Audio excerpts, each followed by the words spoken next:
ನನಗೆ 2 ದಿನದ ಹಿಂದೆ ಯಾವುದೋ ವೆಬ್ಸೈಟಲ್ಲಿ ಯೂಟ್ಯೂಬಲ್ಲಿ ಒಂದು ಯಾರೋ ಹೇಳಿಕೆ ಕೊಟ್ಟರು ಅಂತ ಒಂದು ವಿಡಿಯೋವನ್ನು ಕೆಲವರು ಕಳಿಸ್ಕೊಟ್ರು. ನಾನು ವಿಡಿಯೋನ ನೋಡಿದೆ, ಅದರಲ್ಲಿ ಮಾತಾಡಿದ್ದು ನೋಡಿದೆ. ನಾನು ಇವನು ಯಾರೊಬ್ಬ ಒಳ್ಳೆ ಪೊರ್ಕಿ ಥರ ಮಾತಾಡಿದಾನಲ್ಲ ಅಂತ ಅನ್ನಿಸ್ತು ನನಗೆ. ಮೈಸೂರಲ್ಲಿ ಇಲ್ಲೊಬ್ಬ ಕಾಂಗ್ರೆಸ್ ವಕ್ತಾರ ಅಂತ ಒಬ್ಬ ಪೊರ್ಕಿ ಇದ್ದಾನೆ, ಅಲ್ಲಿ ಚಿಕ್ಕಬಳ್ಳಾಪುರದಲ್ಲಿ ಅಲ್ಲೊಬ್ಬ ಇನ್ನೊಬ್ಬ ಎಲ್ಲರನ್ನೂ ಅಪ್ಪ ಅಪ್ಪ ಅಂತ ಕರೀತಾರೆ, ಪೊರ್ಕಿ ಥರ ಮಾತಾಡೋನು ಇದ್ದಾನೆ. ಇದು ಯಾರಪ್ಪ ಮದ್ದೂರದಲ್ಲಿ ಹೊಸ ಪೊರ್ಕಿ ಬಂದಿದ್ದಾನಲ್ಲ ಅಂತ ನನಗೆ ಅನ್ನಿಸ್ತು. ಕೊನೆಗೆ ಗೊತ್ತಾಗಿದ್ದು ಯಾರಪ್ಪ ಅಂದ್ರೆ ಅಲ್ಲಿ ಸನ್ಮಾನ್ಯ ಶಾಸಕರಾಗಿರುವಂತಹ ಉದಯ್ ಕದಲೂರು ಅಂತ ಗೊತ್ತಾಯಿತು. ನನಗೆ ಆಶ್ಚರ್ಯ ಆಯಿತು. ಅಲ್ಲೇನೋ ಹಿನ್ನೆಲೆ ಬಗ್ಗೆ ಮಾತಾಡ್ತಾ ಇದ್ದಾರೆ, ಯಾವುದೋ ಪತ್ರದ ಬಗ್ಗೆ ಮಾತಾಡ್ತಾ ಇದ್ದಾರೆ, ಹೆಸರಿಗೆ ಹಿಂದೆ ಮುಂದೆ ನಾಯಿ ಸೇರಿಸಿ ಮಾತಾಡ್ತಾ ಇದ್ದಾರೆ. ಈ ಪೊರ್ಕಿಗಳಷ್ಟೇ ಈ ಥರ ಮಾತಾಡೋಕ್ಕೆ ಸಾಧ್ಯ. ಸನ್ಮಾನ್ಯ ಶಾಸಕರಾದಂಥವರು ಈ ರೀತಿ ಮಾತಾಡ್ಲಿಕ್ಕೆ ಸಾಧ್ಯ ಇಲ್ಲ. ನನ್ನ ಪ್ರತಾಪ್ ಸಿಂಹನ ಹಿನ್ನೆಲೆ ಗೊತ್ತಾ ಅಂತ ಕೇಳ್ತಾ ಇದ್ದಾರೆ. ಉದಯ್ ಅವರೇ, ಪ್ರತಾಪ್ ಸಿಂಹ ಗಾಂಧಿನಗರದಲ್ಲಿ ಲಾಡ್ಜ್ ರೂಮ್ ಮಾಡಿಕೊಂಡು ಇಸ್ಪೀಟ್ ಆಡಿಸ್ಕೊಂಡು ಬಂದಿಲ್ಲ.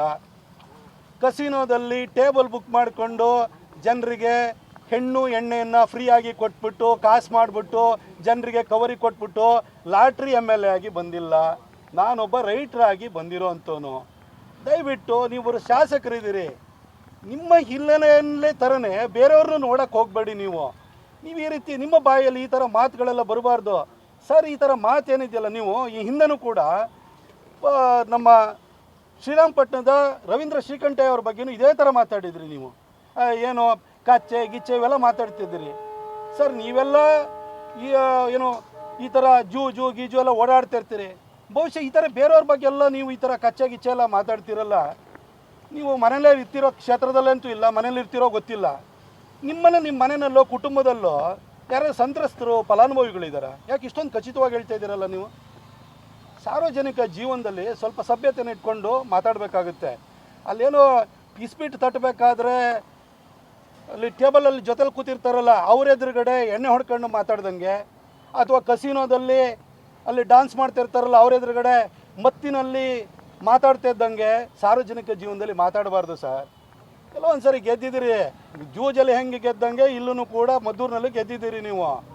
ಆದರೆ ಇಲ್ಲಿ ನಿಮ್ಮ ಜೊತೆ ಜೈಕಾರ ಹಾಕಲಿಕ್ಕೆ ಕೇಕ್ ಹಾಕ್ಲಿಕ್ಕೆ ಅಣ್ಣ ಸೂಪರಾಗಿ ಮಾತಾಡಿದೆ ಅಂತ ಹೇಳೋದಕ್ಕೆ ಇದು ಕಸಿನೋದ ಟೇಬಲ್ಲು ಅಲ್ಲ, ಇಸ್ಪೀಟಿನ ಜೂಜು ಅಲ್ಲ. ಇದು ನಿಮ್ಮ ಹೆಸರನ್ನು ತಿರ್ಚಕ್ಕೆ ನನಗೆ ಬರಲ್ಲ ಅಂತ ತಿಳ್ಕೊಂಡಿದ್ದೀರಾ? ನಿಮಗೆ ನೀವು ಅಂದ್ಕೊಂಡಿದ್ದೀರಾ? ದಯವಿಟ್ಟು ಸಾರ್ವಜನಿಕವಾಗಿ ಮಾತಾಡ್ಬೇಕಾರೆ ಪಕ್ಕದಲ್ಲೊಂದು ಮಹಿಳೆನ ಕೂರಿಸ್ಕೊಂಡು ನೀವು ಈ ರೀತಿ ಮಾತಾಡ್ತೀರಿ. ನೀವು ನಿಮಗೆ ಅಲ್ಲೇನು ಒಂದು ಸಭಾ ಮರ್ಯಾದಿಲ್ಲ. ನಿಮಗೆ ಕಸಿನೋದ ಟೇಬಲ್ಗಳು ಇಸ್ಪೀಟ್ ತಟ್ಟುವಂತಹ ಅಡ್ಡಗಳಿಗೂ ಪ್ರೆಸ್ ಮೀಟಿಗೂ ವ್ಯತ್ಯಾಸ ಗೊತ್ತಿಲ್ವ ಸರ್?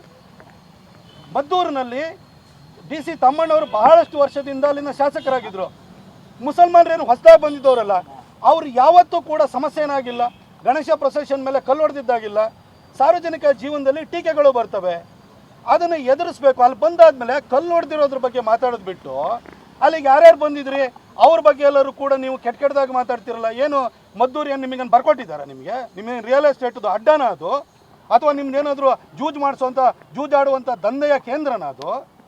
ನಾವು ಬಂದು ಅಲ್ಲಿ ಘಟನೆ ನಡೆಯೋದಕ್ಕೆ ಬಂದು ಮಾತನಾಡಿದ್ವಿ, ಜನರ ಜೊತೆ ನಿಂತಿದ್ವಿ.